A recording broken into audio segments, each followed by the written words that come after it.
Olá, assombrados! Eu sou a Ana Paula e vou contar um tipo ao vivo para vocês. Tudo bem com vocês? Espero que sim.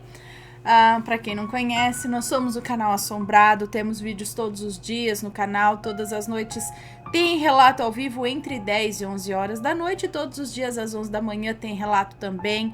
Tem tipo ao vivo de segunda a sexta, coletânea de relatos no sábado, coletânea temática de relatos no domingo, 12:30 todos os dias tem vídeo do Matheus com o Almanaque Assombrado de segunda a sexta, notícias de sábado e domingo e um domingo ou outro, não, agora todo domingo tem especial. Temos conteúdos exclusivos para os membros do canal Assombrado ao longo de toda a semana. E nós temos uma loja virtual, www.lojaassombrada.com.br, onde você encontra diversos produtos muito legais, que brilham no escuro, camisetas que brilham no escuro, tá? Dá uma olhadinha lá, vale a pena dar uma fuçadinha na loja assombrada.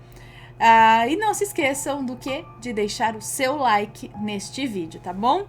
Então, fico aguardando aí o seu like e vamos para o relato de hoje, que é o meu anjo da guarda, meu médico. Vamos ver? Vamos sim. É uma moça, eu acho, que nos conta.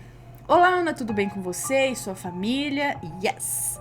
Antes de começar o relato, gostaria de te avisar que todos os nomes dos envolvidos foram trocados, então pode ler sem medo. Muito obrigada. Já vou me desculpando pelos erros e também pelo relato meio longo. Meu anjo da guarda, meu médico.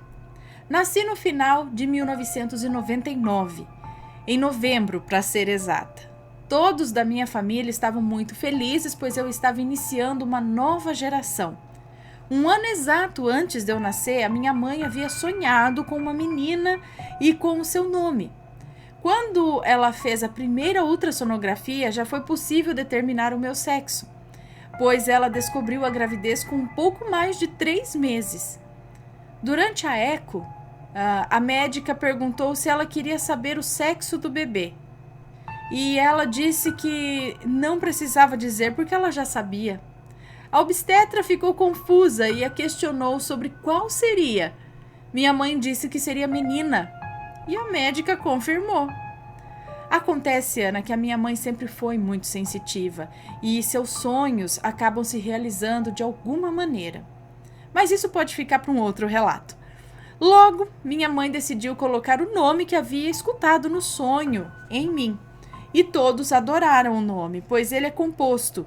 E um dos nomes era da minha tataravó, ainda viva durante o meu nascimento, que era amada por todos.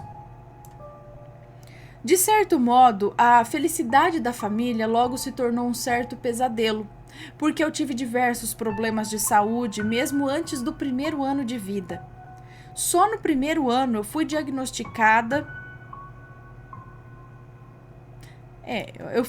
Só no primeiro ano eu fui diagnosticada com infecções urinárias, diversas alergias, problemas de desenvolvimento e com a imunidade prejudicada, que basicamente ocasionava quase todas essas adversidades, né? E com a imunidade prejudicada. Bom, minha mãe havia preparado um quarto enorme para mim, cor-de-rosa, com poltrona, berço e vários ursinhos de pelúcia. Infelizmente, minha mãe teve que se livrar de todos os ursinhos e alguns móveis acolchoados por conta da alergia, que me causava paradas respiratórias. Leite de vaca, chocolate ou qualquer coisa que tivesse uma grande taxa de açúcar era proibido de entrar em casa para o meu consumo, pois seria hospital na certa. Qualquer inseto que pousasse em mim ou me mordesse já causava um inchaço incomum. Logo, mamãe decidiu fazer um tratamento para aumentar a imunidade e começou a me vestir com meias calças para que não fosse possível ver as minhas feridas ou judiação. Entretanto, a minha cidade natal era muito quente. Forno do Iguaçu para os íntimos. No caminho da clínica, questionavam a minha mãe, dizendo que usar aquilo no calor era incabível. Ela cedia aos preocupados com a vida alheia e tirava a meia calça e todos ficavam horrorizados com as marcas dos insetos, como se a minha mãe não cuidasse de mim. Eu sei bem como que é isso. Meu Deus, como deixam essa criança ser tão picada? Imagina qual foi o susto dela quando um médico me encaminhou para um oncologista por conta de uma suspeita de leucemia. Ela se achava a pior mãe do mundo, coitada.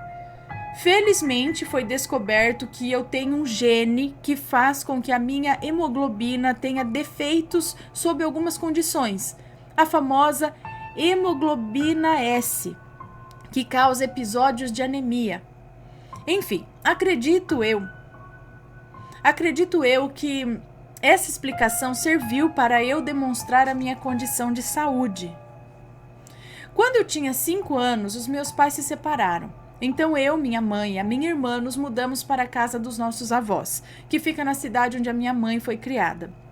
Apesar da cidade ser bem pequena, havia muita coisa para ser feita. Entretanto, eu não podia fazer muita coisa porque sempre ficava doente. Se eu brincasse muito, sempre ficava doente se eu brincasse muito tempo lá fora. Ficar presa em casa me tornou mais doente, não fisicamente, mas psicologicamente. Fui diagnosticada com depressão.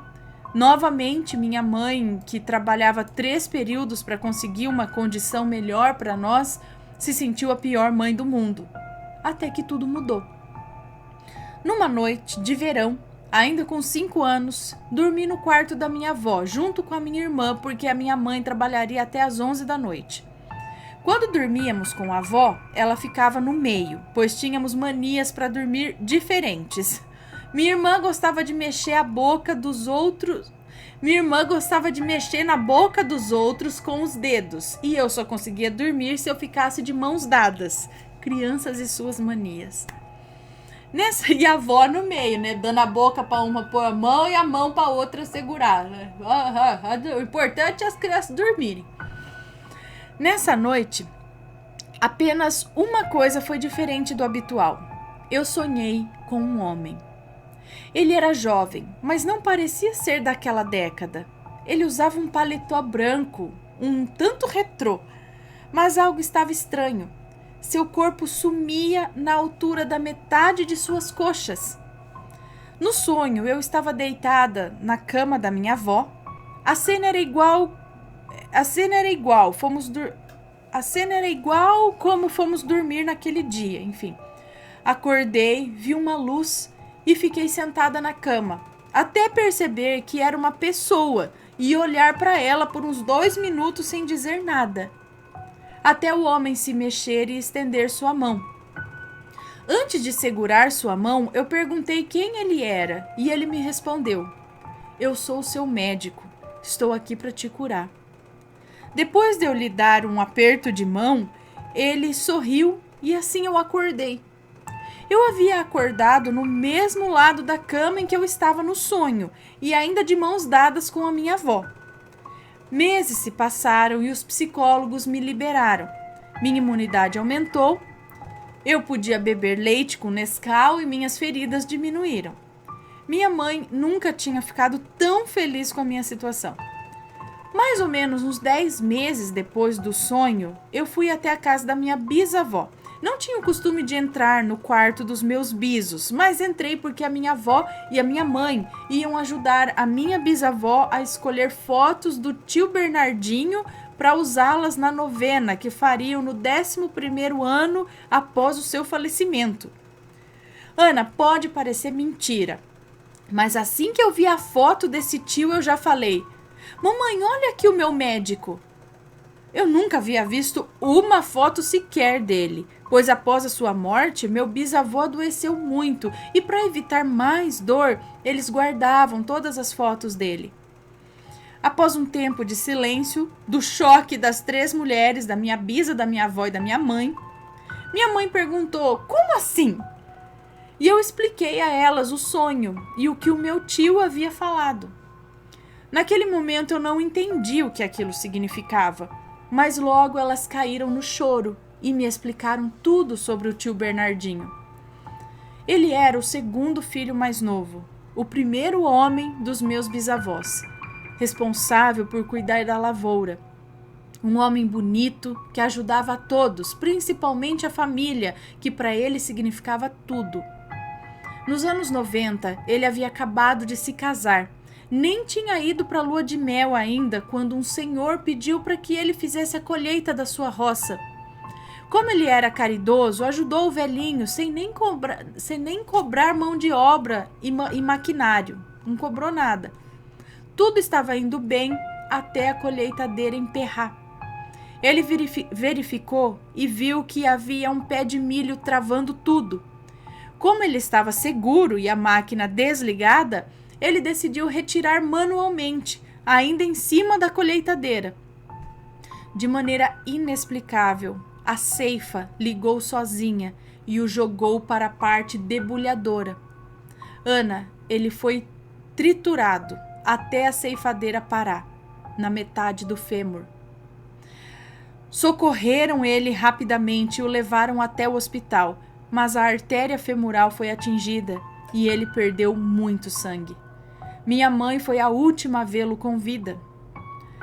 A relação deles era muito boa. Minha mãe era o prodígio esportivo do tio, já que ele era técnico do time adulto de futebol feminino e a colocava para jogar com apenas 13 anos de idade. Ele era o tio mais próximo dela. A relação deles era mais do que de irmãos. Era mais de irmãos do que de tio e sobrinha. Depois de me explicarem tudo e com o passar da minha idade, eu fui capaz de compreender tudo que aquele sonho significou para mim. Ana, eu acredito que ele veio para me curar de todo o mal que me atingia. Por isso, eu o considero meu anjo da guarda. E sempre que rezo, eu peço intercessão dele. Peço intercessão a ele. Também acredito que ele veio até mim para ajudar a minha mãe, que passava por um período muito difícil, e ter uma filha saudável seria um grande alívio para qualquer mãe, ainda mais uma que era tão próxima a ele em vida. Além de tudo, eu entendi o porquê de não conseguir ver as suas pernas, o que é mais óbvio, né? Desde aquele ano até o ensino médio, a minha saúde ficou estável, apenas tendo alguns casos de anemia resultantes do gene que eu mencionei anteriormente. Em 2016, o meu bisavô faleceu. Ele foi sepultado no mesmo local que seu filho. Não pude participar do velório, pois morava em outro estado, mas uma parte da família quis ver o caixão do tio. Pode parecer estranho, mas ninguém tinha certeza se ele havia sido enterrado com um terno preto ou com um terno branco. Quando o viram, eles constataram que era branco. Assim houve mais uma confirmação do meu sonho. Ainda em 2016, infelizmente eu desenvolvi tendências suicidas após uma situação abusiva. A minha salvação foi novamente esse meu tio. Mas dessa vez ele não precisou dizer nada no sonho. Ele apenas me abraçou. Ana, aquele abraço foi o que me deu forças para eu pedir ajuda e assim sair daquela situação. Atualmente, com 20 anos, estou fazendo medicina, graças a todo o apoio familiar, inclusive o do meu médico/anjo. Planejo ajudar a todos da melhor maneira. E tenho muito foco para isso, pois quero ser um tipo de anjo na vida dos outros. Termino o relato com muitas lágrimas no rosto e com muita gratidão. Espero que vocês tenham um anjo cuidando de vocês e que vocês possam sair de qualquer situação que os perturba. Beijos e um tchau da fulana. Um beijo para você, muito obrigada pelo relato. Eu já contei, mas não foi o relato? Eu contei um relato parecido de uma moça também que ela estava muito triste, realmente, e aí apareceu esse homem de branco aí e na verdade não sei se é a mesma coisa, se não for é bem parecido, que ele também tirou aquilo da cabeça dela e a partir disso ela seguiu a vida muito bem. Tipo, ele foi um anjo e ele, se não me engano, era um parente dela também aí das antigas. Mas que legal, pra gente ver que como alguns anjos da guarda, eles não são às vezes aqueles anjos que vêm com asas e tal. São parentes, às vezes até distantes, que a gente nem chegou a conhecer, mas eles vêm para cuidar da gente. E você fala, por que? Se eu nem conheci, tipo, na verdade a mãe conheceu, né? Ele era muito próximo da mãe, às vezes, como ela disse, ele quis, além de ajudar ela, a garota, ele queria ajudar a mãe da garota, que era muito próxima dele. E aí eu também me pergunto, os espíritos têm o poder de cura também? É só eles chegarem lá e dar a cura? Enfim, né? Interessante. E ele disse, eu sou o seu médico. Será que do lado de lá ele se tornou um médico espiritual? É possível isso?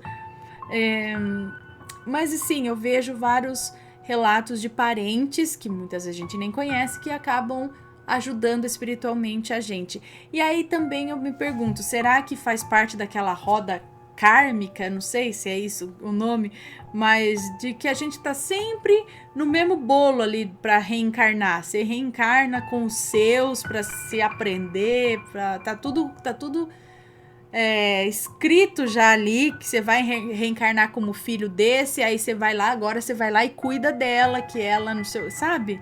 Aquela coisa. Enfim, deixem aqui suas opiniões, tá bom? Aqui, deixa na descrição aqui do vídeo. Na descrição não, nos comentários aqui a sua opinião, sempre com respeito, ok, pessoal? E se tiver alguma história parecida também, manda um relato pra gente, tá bom? Um beijo pra vocês e a gente se vê num próximo relato. Beijos e fui!